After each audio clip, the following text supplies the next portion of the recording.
Hello friends, எல்லாம் எப்படி இருக்கீங்க? வெல்கம் டு கோவை அம்மு சமையல். இன்றைக்கி நம்ம கிச்சன்லேங்க கிச்சன் டிப்ஸ் அண்ட் ட்ரிக்ஸ் தான் பார்க்க போகிறோங்க. ஸ்கிப் பண்ணாமல் பாருங்கள் ஃப்ரெண்ட்ஸ், அப்போ தான் அடுத்தடுத்து நான் என்னென்ன டிப்ஸ் சொல்கிறேன்னு உங்களுக்கு தெரியுங்க. இப்போ ஃபஸ்ட்டு டிப் பார்க்கலாங்க. எப்பயுமே சப்பாத்திக்கு மாவு பிசைஞ்சு நம்ம அப்படியே ஒரு அரை மணி நேரம் அப்படியே வச்சுருவோங்க.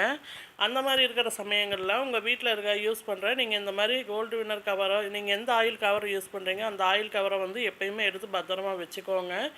அந்த ஆயில் கவரை நம்ம இந்த மாதிரி மாவு போட்டு வைக்கிறதுக்கு யூஸ் பண்ணிக்கலாங்க. இந்த மாதிரி பண்ணும்போது பார்த்திங்கன்னா அந்த ஆயில் கவரில் இருக்கிற எண்ணெய் பூரா மாவில் வந்துடுங்க. மாவு நல்லாவே சாஃப்டாயிரும். சப்பாத்தி செய்யும்போது சரிங்க, நல்லா சாஃப்டாக இருக்குங்க. கண்டிப்பாக இந்த டிப் உங்களுக்கு யூஸ்ஃபுல்லாக இருக்குங்க. ட்ரை பண்ணி பாருங்கள். ஃபஸ்ட் டைம் என் வீடியோ பார்க்குறவங்களா இருந்தீங்கன்னா ரெட் கலர் சப்ஸ்கிரைப் பட்டன் அழுத்துங்க. பக்கத்தில் இருக்கிற பெல் பட்டனில் ஆல்னு கிளிக் பண்ணுங்கள். அப்போ தான் நான் போகிற ஒவ்வொரு வீடியோவோட நோட்டிஃபிகேஷன் உங்களுக்கு வருங்க. இப்போ அடுத்த டிப் என்னென்னு பார்க்கலாங்க. அடுத்த டிப் பார்த்திங்கன்னா, நார்மலாக இட்லி மாவு நம்ம வீட்டில் அரைச்சி வச்சுருப்போங்க. மாவு என்ன தான் நம்ம அரைச்சி வச்சாலும் ஃப்ரிட்ஜுக்குள்ளேயே வச்சாலும் சரி, சில சமயங்களில் நல்லா மாவு புளிச்சு வந்துடுங்க. அந்த மாதிரியெல்லாம் இல்லாமல் இருக்கிறதுக்குங்க பாருங்கள். இப்போ எந்த அளவுக்கு மாவு புளிச்சிருக்கு இதே அளவில் இருக்கிறதுக்கு இந்த ஒரு பொருளை மாவில் சேர்த்து வச்சு பாருங்கள். மாவு கொஞ்சம் கூட புளிக்காதுங்க. நீங்கள் எப்படி வைக்கிறீங்க அதே மாதிரி இருக்குங்க. அது பாருங்கள், இந்த மாதிரி தேங்காய் தாங்க. இந்த மாதிரி ஒரு 4-5 பீஸை தேங்காய் உள்ளுக்குள்ளே மாவுக்குள்ளே சேர்த்து விட்டுருங்க. சேர்த்துட்டு அதுக்கப்புறம் மூடி போட்டு ஃப்ரிட்ஜில் ஸ்டோர் பண்ணி வச்சு பாருங்கள். மாவு உங்களுக்கு கொஞ்சம் கூட புளிக்காதுங்க. நீங்கள் எப்படி வைக்கிறீங்க அதே மாதிரி இருக்கும். இப்போ அடுத்த டிப் என்னென்னு பார்க்கலாங்க.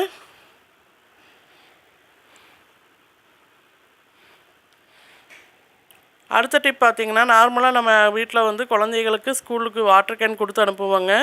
இந்த வாட்டர் கேன் கொடுத்து அனுப்பும்போது பார்த்திங்கன்னா, வாட்டர் கேன் கழுவுறதுக்காகவே நம்ம ஒரு ப்ரஷ்ஷு வெளியே வாங்கி ரெடியாக வச்சுருப்போங்க.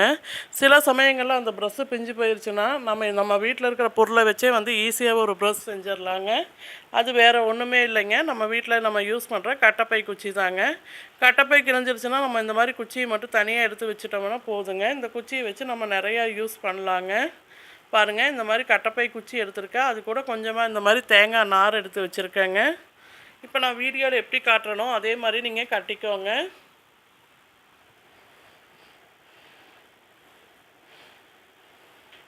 பாருங்கள், ஃபஸ்ட்டு கொஞ்சம் நார் எடுத்து இந்த மாதிரி கட்டைப்பை குச்சிக்குள்ளே அந்த ஓட்டைக்குள்ளே விட்டுக்கோங்க. விட்டுட்டு நான் எந்த அளவுக்கு அழுத்தம் கொடுக்குறேனோ அதே மாதிரி பண்ணுங்கள். பாருங்கள், நான் வீடியோவில் காட்டுற மாதிரியே நீங்கள் அப்படியே பண்ணுங்கள்.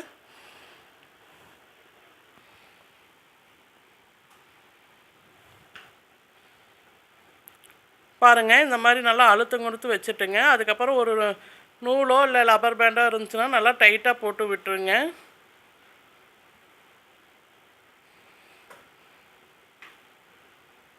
இந்த மாதிரி பண்ணும்போது பார்த்திங்கன்னா உங்களுக்கு எப்பயுமே நல்லா டைட்டாக இருக்குங்க. அதே சமயத்தில் பார்த்திங்கன்னா நம்ம வீட்டிலே நம்ம வாட்டர் கேன் கழுவுறதுக்கு ஒரு ப்ரஷ்ஷும் ரெடி பண்ணிக்கலாங்க.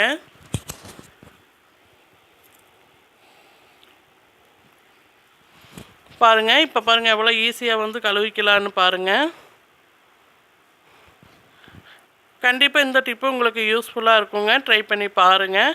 இந்த டிப் உங்களுக்கு பிடிச்சிருந்துச்சுன்னா என் வீடியோக்கு ஒரு லைக் பண்ணுங்கள். உங்கள் ஃப்ரெண்ட்ஸ் அண்ட் ஃபேமிலிக்கும் ஷேர் பண்ணி விடுங்க.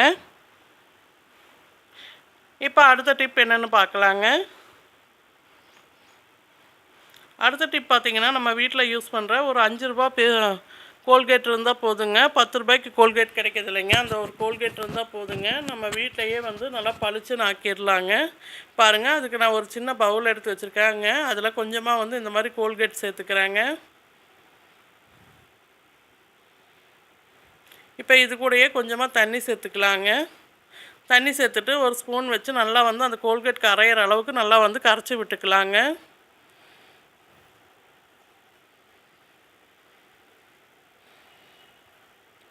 பாருங்கள், இந்த அளவுக்கு நல்லா கரைச்சி எடுத்துக்கோணுங்க கோல்கேட்டை.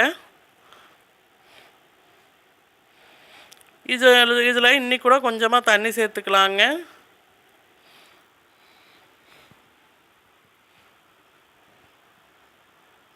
இப்போ நம்மளுக்கு கரெக்டான ஒரு பதத்துக்கு வந்திருக்குங்க. இப்போ நம்ம வீட்டில் ஒரு ஸ்ப்ரே பாட்டில் இருந்துச்சுன்னா அதில் ஊற்றிக்கலாங்க.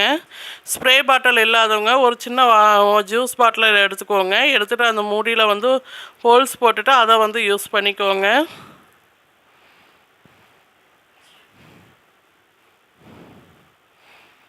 பாருங்கள், நம்ம வந்து இப்போ கோல்கேட் பேஸ்ட்டு தண்ணி வந்து ரெடி பண்ணியாச்சுங்க. இப்போ இந்த பேஸ்ட்டு தண்ணி ரெடி பண்ணி இதில் வந்து என்னென்ன வந்து க்ளீனிங் பண்ணலான்னு வாங்க பார்க்கலாம்.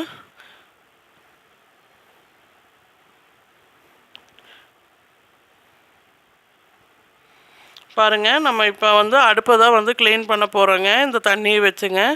அடுப்பு வந்து க்ளீன் பண்ணும்போது பார்த்திங்கன்னா எப்பயுமே ஒரு எண்ணெய் பிசுக்கு இருக்குங்க. ஆனால் இதை வச்சு நீங்கள் க்ளீன் பண்ணும்போது சுத்தமாக அந்த எண்ணெய் பிசுக்குங்கிறதே இருக்காதுங்க. அதே மாதிரி நம்ம சமையல் கட்டில் இருக்கிற டைல்ஸும் சரிங்க, இந்த பேஸ்ட்டு தண்ணியை வச்சே வந்து நம்ம ஈஸியாக வந்து க்ளீன் பண்ணிக்கலாங்க. இப்போ பாருங்கள், நான் கொஞ்சமாக வந்து இந்த சமையல் மேலே அடித்து நான் கொஞ்சமாக தொடச்சி காட்டுறேன் பாருங்கள். துடைக்கும் போதே உங்களுக்கு ஒரு நல்ல ஒரு டிஃப்ரெண்ட் தெரியுங்க.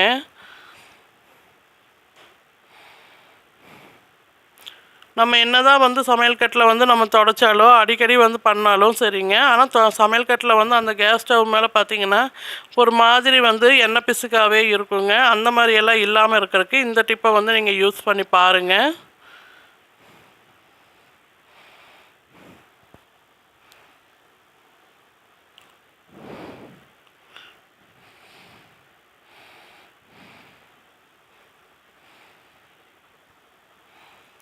இப்போ பாருங்கள், ஃபஸ்ட்டு இருந்ததுக்கு வந்து சமையல் கட்டு மேலே எந்த அளவுக்கு வந்து நல்லா பளிச்சுன்னு இருக்குன்னு பாருங்கள். இப்போ அடுப்பை க்ளீன் பண்ணி காட்டுறோம் பாருங்கள்.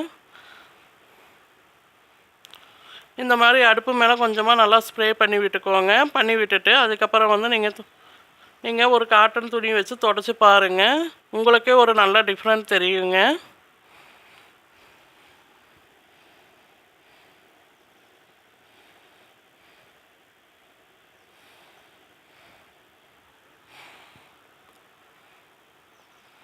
பாருங்கள், இப்போ ஒரு டவல் வச்சு தொடச்சி காட்டுறோம் பாருங்கள். கண்டிப்பாக இந்த டிப் உங்கள் எல்லாத்துக்கும் ரொம்பவே யூஸ்ஃபுல்லாக இருக்குங்க.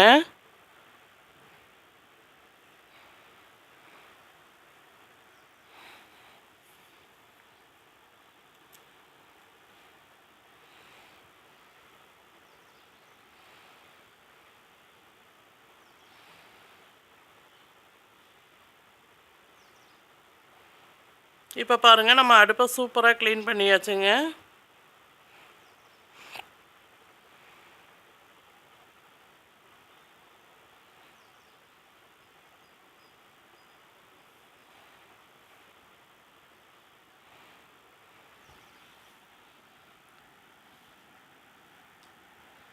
இந்த டிப் உங்களுக்கு பிடிச்சிருந்தா லைக் பண்ணுங்கள், ஷேர் பண்ணுங்கள், கமெண்ட் பண்ணுங்கள். கோவை அம்மு சமையலை சப்ஸ்கிரைப் பண்ணுங்கள். பக்கத்தில் இருக்கிற பெல் பட்டனில் ஆல்னு கிளிக் பண்ணுங்கள்.